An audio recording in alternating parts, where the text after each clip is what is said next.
Hey guys, what's up? How's it going? This is Enrique and this is Easy Things to Draw. Today we're going to go over how to draw various types of noses. I'm going to give you some ideas on how to vary up the kinds of noses when you draw characters and when you draw them out of your head. This isn't a how to draw a nose video, this is how to vary it up. The how to draw a nose video is a little bit different. Look back, I'll probably link it below. And so let's get into it if you guys want to do that. Before I do though, if you guys like learning to draw the basics, if you guys learn to draw favorite characters, or if you guys like drawing advice and sometimes even critique, art on the channel, please hit that subscribe button and don't forget to click the little bell icon. The little bell icon is what kind of gives you notifications for when I post. All right, anyways, enough of the formalities, let's get into it. So, this isn't a how to draw nose video, but I'm gonna kind of go over it lightly. So, if you're drawing a nose in profile,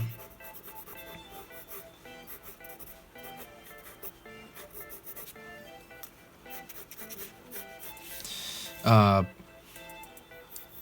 couple of key things. This bump, you can vary it up like crazy. That bump essentially is the bone of the skull underneath. You have the kind of let's just say you had like the eye socket of the skull, etc., and you had the skull teeth. This bump tends to be the actual bone, right? Because your nose is made up of cartilage and bone, correct? When you start to deteriorate, your cartilage goes away much quicker than your bone, so then you kind of have that empty skull, that triangle and that jack-o'-lantern type look, inside the skull. But part of it is actual bone right here. So when somebody says what's the nose made out of, it is both, not one. Cartilage is on this end, which is very malleable. It is, how do you say that? That's why you kind of see all these crazy types of noses, is because this is cartilage, and cartilage is a lot more malleable than bone. In fact, when you break your nose, right, usually it's not a total break in the bone or even the cartilage. It just usually means the cartilage right here that's attached to the bone, it kind of separated out, like, kind of moved all weird. That's usually what happens when you break your nose. It's more of a detachment. So, how would you use that to your advantage, right? Lots of ways, right? You could essentially make that bump humongous, right? Depending on where the cartilage lands.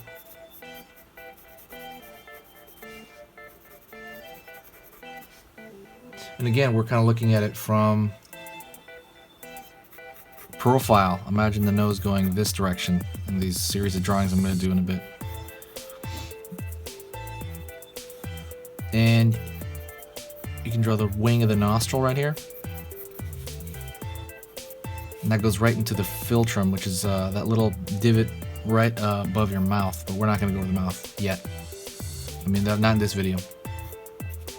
So that could be one right there. You have that huge bump on top of the nose. Or you could kind of take that out. I had a friend that had a nose job, and what happened to her was that she wanted that bump completely gone, and you could shave that down.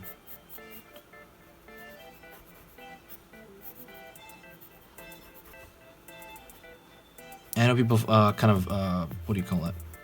Associate that with more with feminine type. It is kind of a shortcut. When you're drawing, you're looking for stereotypes, not always, right? Because you can always make it look feminine and have that bump. But generally, you're looking for stereotypes because you want a quick read on that stuff. Not stereotypes like negative stereotypes, but I mean stereotypes like just a quick read, like I said. So you have that very similar structure, but that bump is gone. So if we were to draw like another one, let's draw like a series. Let's draw like 4 or 5 or something. Actually, let me see if the camera's on this. All right. We'll draw 2 rows, maybe. So another way to do it is a low hanging nose, right? Maybe it doesn't have too much of a bump, but it hangs very low, like it's hanging almost over the mouth. That would be the end over here, the end of the cartilage. And they call this the ball of the nose for obvious reasons, right? This end of your nose looks kind of like a little ball. Sometimes it's split in two because it's made up of two different parts. The older you get, the more you'll see this split in the middle of your nose because it's made of two pieces, in the middle of the ball of your nose. The older you get, you'll see that little split more and more. And some people just, that's your type. You'll just see that split immediately, different kinds of noses. So if we're to do this right here, you could really pull down that ball of the nose right there. That cartilage can really hang downward. And you can kind of tell that based on where the nostrils are. Right, so you can really make it hang down. And it gives it a lot of character too. This kind of has like a bird nose. See, another way to draw the nose, I would say,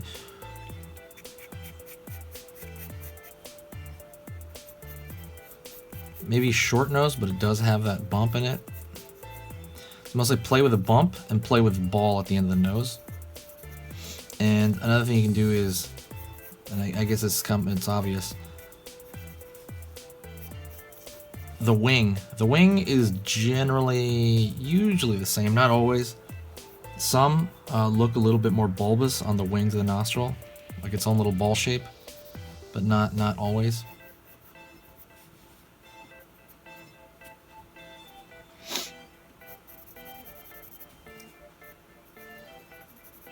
So just gonna keep that in mind.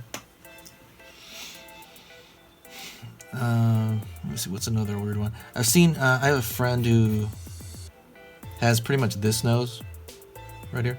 Really nice nose. I'm trying to think of some strange noses. At least from this viewpoint. Some are pretty much just flat at the bottom, and the ball is almost non-existent. Looks like a point, but it's also very straight. My grandfather had like a nose like this thing. Very straight. Looks like a kind of an anteater, maybe. Not an anteater, but almost like a vacuum, like that thing could touch the ground. The anteater would be more like that one, like it hangs over. It's very, very flat. Not much wing of the nostril there. I have actually, I think I got this nose right here, ish, but mine's like a combination of these two. I have like a triangular nose. The bump on my nose is not too big, but it's there. And then let me see if another one we could do. Oh, very, very upturned nose. And this is also associated with a feminine type. The cartilage is really short.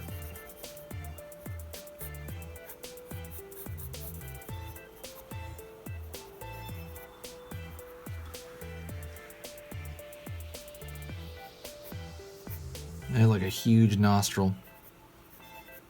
We're just gonna put that on this one, just to change it up. They're really big. The wing really lifts up.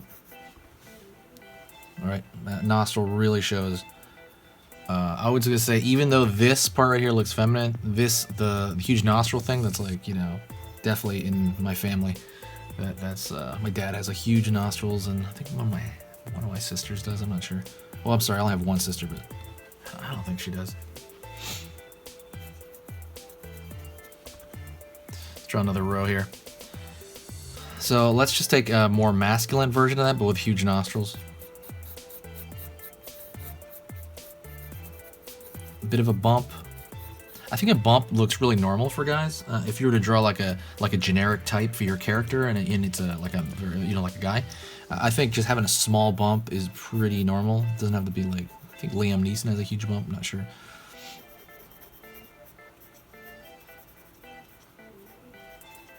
The reason I'm going over side view only is I think that shows the most character. And it's very similar if we kind of just go over this, and I don't know, it keeps it more streamlined, and I think it's easier in it, and it will kind of, it's obvious for both. I think you can do it straight on if you do the right side here. So let's do this. Let's get a huge nostril there.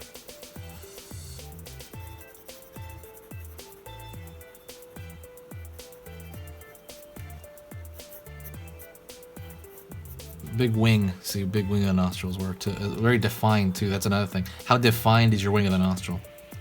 Is it not very defined? Does it kind of go right up like this one? Or is it very defined? It's like a turtle shell, this thing. This is like my dad's nose. Pretty similar right here.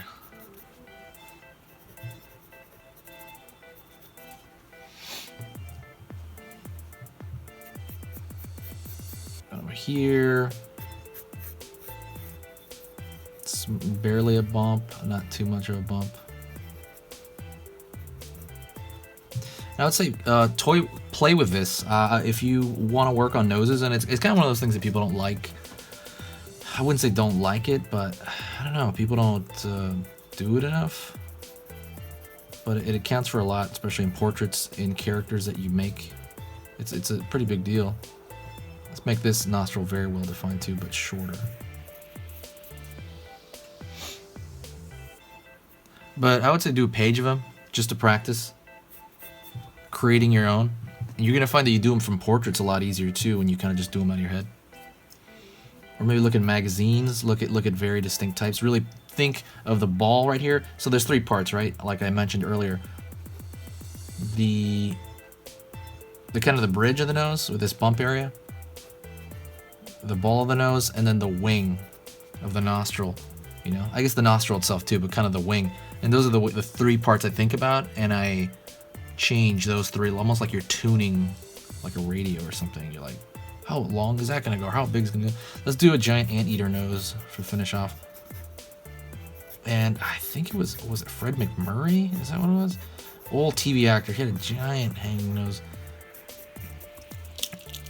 Ah, dang. And you don't have to point either. I was gonna say this can round. There's a lot of round. You know, these all pretty much end at a point. Well, not so much that one. Actually, not so much this one either. That one has a ball. But I can go like round.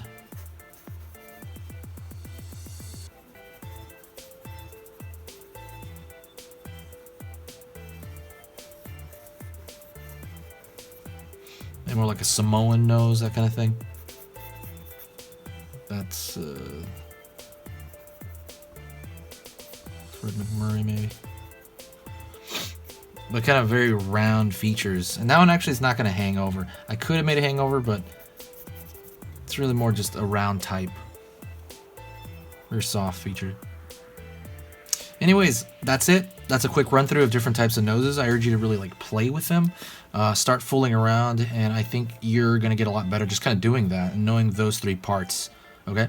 Just a reminder, it's the bridge, the top bump here, the bump, the ball of the nose, and then the wing of the nostril, and I guess the nostril itself. These 3 sections, mess around with those, really play with them, and you're going to find a lot of cool characters, and, you know, have a good time, guys. Hopefully you learned something. I appreciate it. Appreciate you guys watching. Don't forget to subscribe. Also, there's Rick and Morty prints on sale on my site. I'm gonna link that one. That one I will link it below, probably. But go check that out. And thank you so much. See you later, guys.